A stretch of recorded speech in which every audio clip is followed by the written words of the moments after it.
talaga ako kay Ino. He's not texting me. What do you expect na? Call me. Why are you laughing? No! As your bestie, andito ako to tell you that No! Ako kasi, Trixie, mag-enjoy ka na lang. tumigil ka na. Papapagalitan ka ng mami at daddy mo pag nalaman nilang naglalasing ka. Halika na, sumama ka na sa amin, iuwi na kita. Bakit ka ba nangingialam? Umalis ka na nga! Nung huling beses na naglasing ka at hinayaan kita, na aksidente ka. Ayoko nang maulit yun. Eh, nagmamalasakit lang naman ako dahil kapatid kita eh. Kapatid? Are you kidding me? Do you seriously believe that we can be sisters? Manhid yata talaga to eh. Dahil kahit anong gawin ko sa'yo, hindi mo pa rin napapansin na pinaplastic lang kita. Yung pagiging mabait ko sa'yo, palabas lang lahat ng yun. Akala ko ba okay na tayo? Ate pa nga yung tawag mo sa akin last time eh.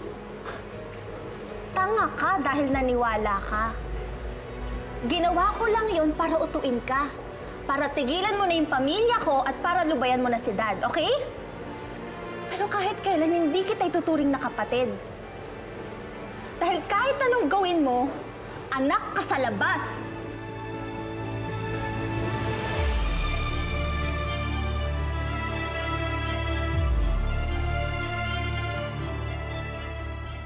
Hindi ka pa rin pala talaga nagbabago. Sinayang mo lang yung tiwala ko sa'yo. Pero binigyan kita ng chance. Tinuri kitang kapatid. Sorry, kasalanan ko pa ngayon. I'm sorry. Pero alam mo, every time na niyayakap mo ko, nandidiri ako. Gusto ko ng masuka. Kaya nga, okay lang din na nalaman mo na yung totoo eh. Because I'm gonna be really sick if I call you ate one more time. Proud ka pa talaga na niloko mo ko? Wala ka man lang ni konting pagsisisi sa ginawa mo? Alam mo, Trixie, huwag ka na magtaka na ayaw sa'yo ng lalaking gusto mo. Kasi napakasama ng ugali mo. Ano? Bawiin mo yung sinabi mo! Sige! Sige, subukan mo saktan bestie ko. Sinasabi ko sa'yo, makikipagbeso-beso yung makapal mong mukha sa kamay ko. Sige! Bestie, huwag mo na siyang patulan. Hindi naman siya worth it eh. Nagsisisi na ako na naniwala ako sa'yo. Hindi yung huling pagkakataon na maniniwala ako sa'yo, Trixie. Suko na ako sa'yo. Bahala ka na sa buhay mo.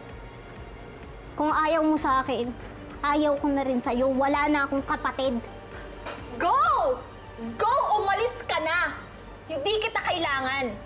I don't need a sister, especially a freak like you! Alis! Umalis na kayo! Ano? Bestie. Bestie. The nerve!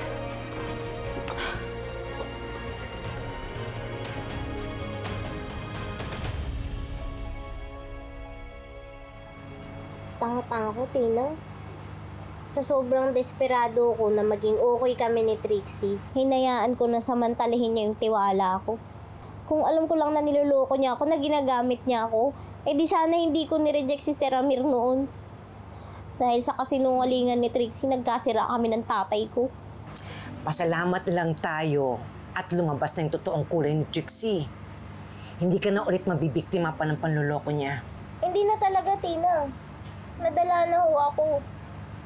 Kaya simula ngayon, kakalimutan at lalayuan ko na yung mga ingano. Kasi wala naman silang ginawa kundi saktan yung damdamin ko eh.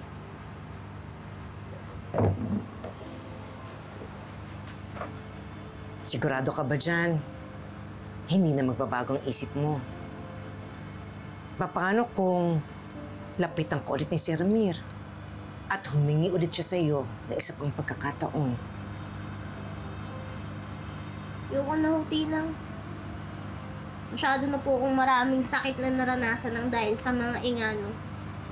Kaya mas mabuti pa magkanya-kanya na lang kami. Kasi masaya naman ako sa pagiging matras ko eh. Kayo naman talaga yung nagparamdam sa akin ng totoong pamilya.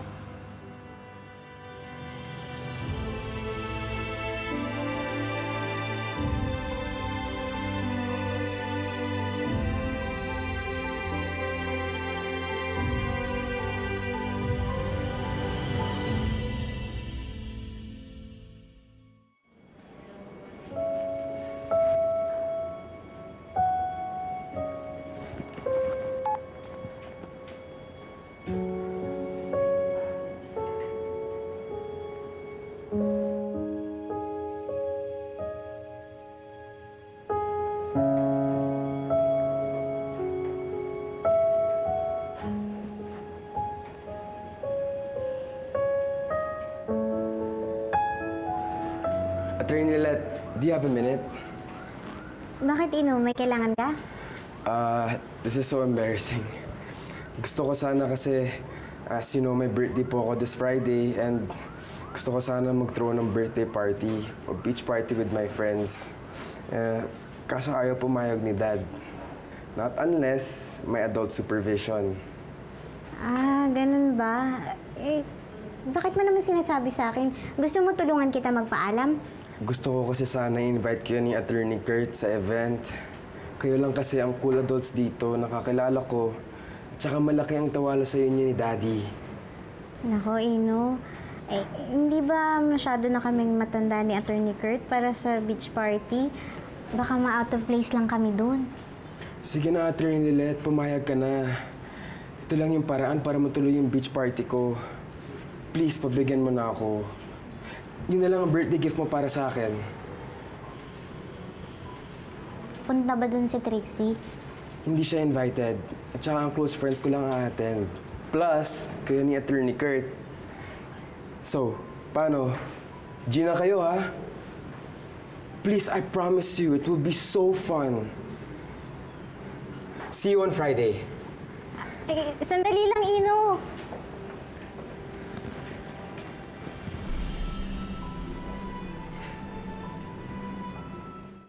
Beach party? Wow! OG ako dyan. Sigurado ako dadami na naman yung mga views ng vlog ko eh. Di ba? Solid din. Pag uwi, mag-iimpake na ako. Sa Biyernes pa yung party. Excited lang masyado. So sorry. Biyernes pa pala eh. Bored lang eh, kaya excited lang ako eh. Good afternoon po. Good afternoon. Attorney Ignacio, pwede bang iwan mo kami sandali ni Attorney Lilet? Sure po. No problem. Excuse na po ah.